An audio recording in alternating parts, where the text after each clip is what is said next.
d'entreprendre, volonté de réussir, regardez le MAG-ECO avec la Banque Populaire Occitane.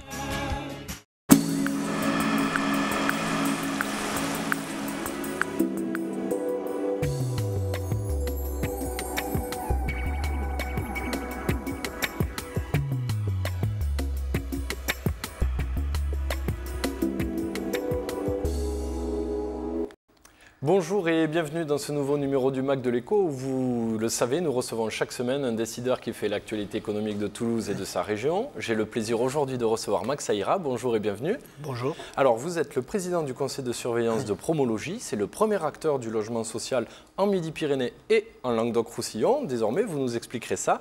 Vous êtes également membre du conseil économique, social et environnemental régional, donc le nouveau Césaire, rebaptisé. Mais vous êtes tombé tout petit dans le logement social, donc on va découvrir un petit peu votre parcours grâce à ce reportage de Dimitri Pavlenko. Max Saïra, fort de ce nom basque dont vous auriez pu faire aisément une marque de vêtements, vous avez choisi de faire carrière dans l'immobilier.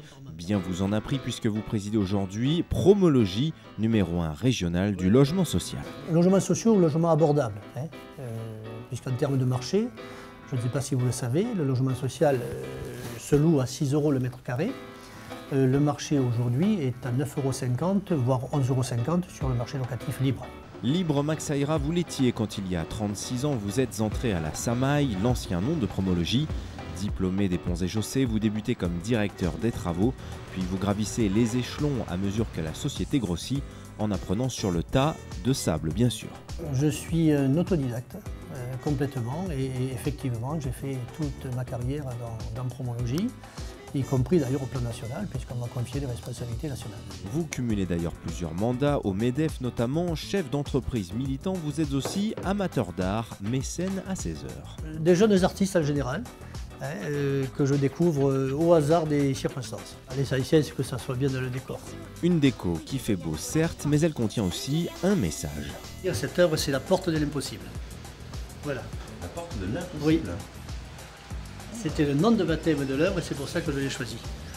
Évidemment, c'est du granit blanc, donc c'est très solide, c'est la solidité.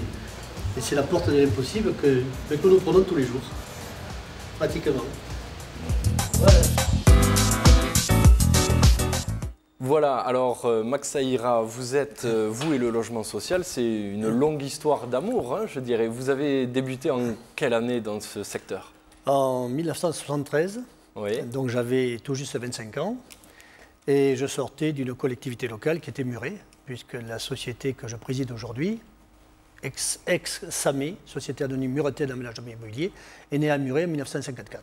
Donc 54, Promologie s'est installée à Toulouse en 1990 1990, exactement, en avril. Et donc aujourd'hui, le groupe est devenu, ce petit acteur est devenu le premier opérateur de logement social en Midi-Pyrénées et Languedoc-Roussillon. 1870 logements en 1973, lorsque je rentre, ouais. 5000 lorsque nous venons nous installer à Toulouse, ouais. En 90, 20 000 aujourd'hui et pratiquement 25-30 000 dans les 5 ans à venir.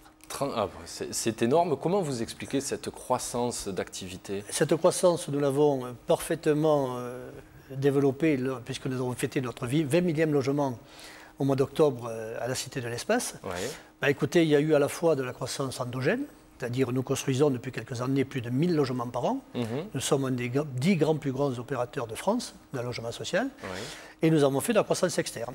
C'est-à-dire nous avons racheté des sociétés qui avaient quelques difficultés, du logement social bien entendu, dans les Hautes-Pyrénées, dans le Tarn-et-Garonne, dernièrement à Marseille, en Provence-Alpes-Côte d'Azur. Donc très bien, donc maintenant vous avez un spectre d'activité géographique très large. Alors cela est tout nouveau puisque vous savez que le mouvement 1% patronal, la taxe pour le logement a été restructurée et que tous les organismes collecteurs de Midi-Pyrénées et Languedoc-Roussillon ont eu l'obligation, mais le volontariat, de se bien rapprocher pour créer un seul collecteur interrégional. Ah, très bien. Donc Sidéo, que vous connaissez bien, qui est l'organe du MEDEF et des entreprises surtout, aujourd'hui, gère la collecte de toutes les entreprises qui sont assujetties évidemment à la taxe, au-dessus de 20 salariés, de tout Midi-Pyrénées et Languedoc-Roussillon. Ah, très bien, donc il y a vraiment une cohérence entre... Parce que vous êtes devenu l'opérateur privilégié de Siléo. Par la taille, effectivement, nous étions déjà, effectivement, où Siléo était notre actionnaire de référence. Oui. Il l'est encore plus avec la Caisse d'épargne du Midi-Pyrénées. Et donc nous avons deux actionnaires de poids qui ont également des financements et qui peuvent nous aider encore à nous développer. Et je crois pouvoir vous dire que nous allons faire notre première opération à Montpellier sous quelques mois. Ah, très bien. Bon, on suivra ça de près.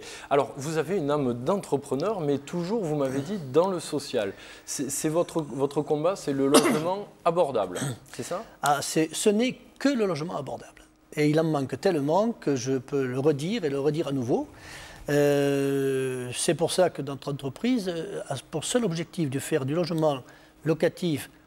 Alors, je dis social parce qu'on l'appelle comme cela, et je voudrais le dénommer autrement, et de l'accession sociale à la propriété également. C'est-à-dire permettre à tous ces jeunes qui arrivent sur le marché du travail, à tous ces ménages modestes qui ne peuvent pas aller sur le marché privé, de se loger effectivement correctement, en locatif comme en accession à la propriété. Donc ils peuvent devenir propriétaires grâce à vos productions. Et une production qui est, alors à la fois le locatif pour l'instant le plus important, c'est là qu'il y a le plus grand besoin, près de 1000 logements par an, et nous avons enclenché un mouvement de 200 logements en accession à la propriété sociale et sécurisée. Très bien. Sécurisé, c'est-à-dire que sur le plan financier... S'il vous arrive, si un jeune couple qui vient chez nous, ou des personnes à revenus modestes, ont un aléa de la vie, évidemment, soit professionnel, c'est de plus en plus vrai, ou familial, et malheureusement la durée de vie des couples est en moyenne déjà pris ça de 7 ans, mais sachez que dans ces cas-là, la personne qui restera ou le couple qui le souhaitera sera relogé par nos soins, ensemble ou séparément, suivant la situation, et la maison sera rachetée par nos soins. Ah, très bien. Donc, un produit... On ne laissera pas le marché, et là, nettement surtout, et je ne devrais pas dire du mal des banquiers, mais le rachat ne se fera pas à la barre, c'est nous qui rachèterons au prix normal. Donc il n'y aura aucune, effectivement. C'est une sécurité originale. Vous êtes nombreux à proposer ce genre de... Nous ne sommes pas assez nombreux actuellement. Seul, je dirais pratiquement, le logement social peut le faire, parce que reloger des gens dans ces conditions, évidemment, il faut avoir un parc important, et les 20 000 logements sont à cette disposition. Très bien. Alors, vous estimez à combien le besoin de logements sociaux sur, on va dire, le Grand Toulouse aujourd'hui, la communauté urbaine? Alors, sur la communauté, nos élus qui font de gros efforts actuellement, et on reparlera peut-être de l'établissement foncier, du problème du foncier, ont, je crois, ciblé le besoin à 3 000 logements. 3 000. Il y a toujours, dans la production de logement social, plus que dans le privé, un effet retard. Donc les projets mettent du temps à sortir de terre. Voilà, donc entre le moment où on dit on va faire 3 000 logements, et au moment où ils se font, effectivement, il y a un effet retard. Après, quand le régime est pris, après ça se développe. Mais je pense qu'il faudrait... monter ce chiffre, cet objectif à 4 000. Vous êtes un peu plus ambitieux. Un peu plus ambitieux parce qu'en fixant 4 000, on sait qu'on en fera 3 000. En fixant 3 000, on risque d'en faire 2 500. Bon. Et je crois qu'il y en aura toujours de plus en plus besoin.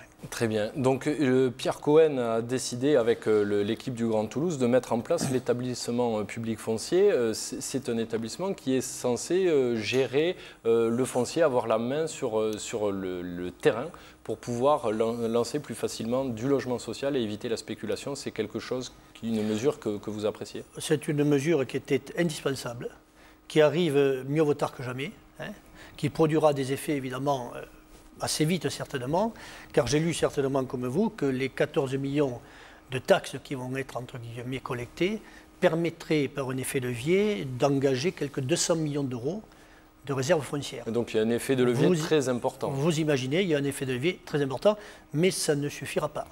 Le foncier permet de réaliser des opérations, mais pour autant est une composante du prix, mais n'est pas tout le prix de revient de l'immobilier.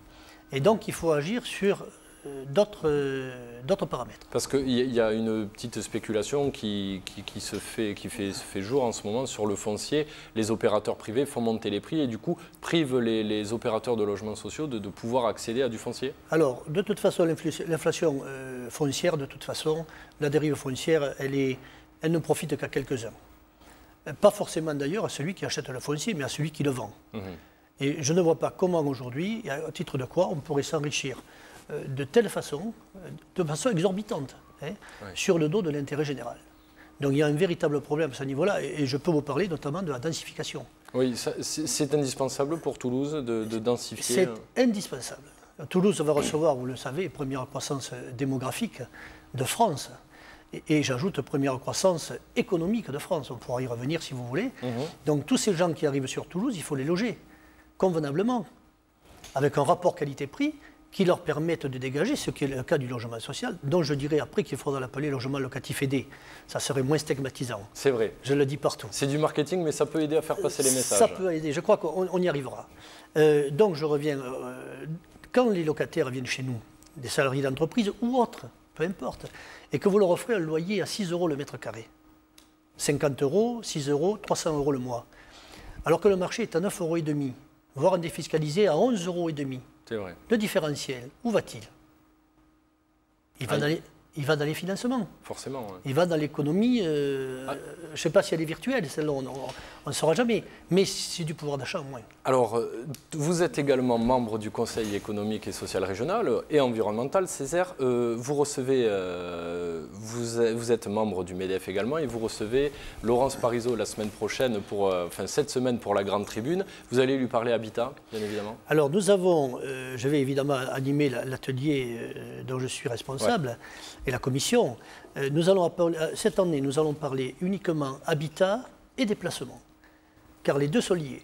Il faut, et je l'ai dit dans une autre revue, il faut absolument que l'habitat social soit au plus près des transports collectifs pour éviter effectivement cet effet le deuxième budget des ménages, qui est effectivement les ménages déplacement, voiture et autres. Et lorsqu'on habite près d'un habitat collectif, on n'a pas besoin de véhicule, ou pas besoin de 2 véhicules. Et encore une fois, on retrouve du pouvoir d'achat, à la fois par la partie logement et la partie budget déplacement. C'est votre combat, le social. Merci beaucoup, Max Aïra, de nous avoir présenté Promologie. Avec plaisir. Et je vous dis à la semaine prochaine. Merci.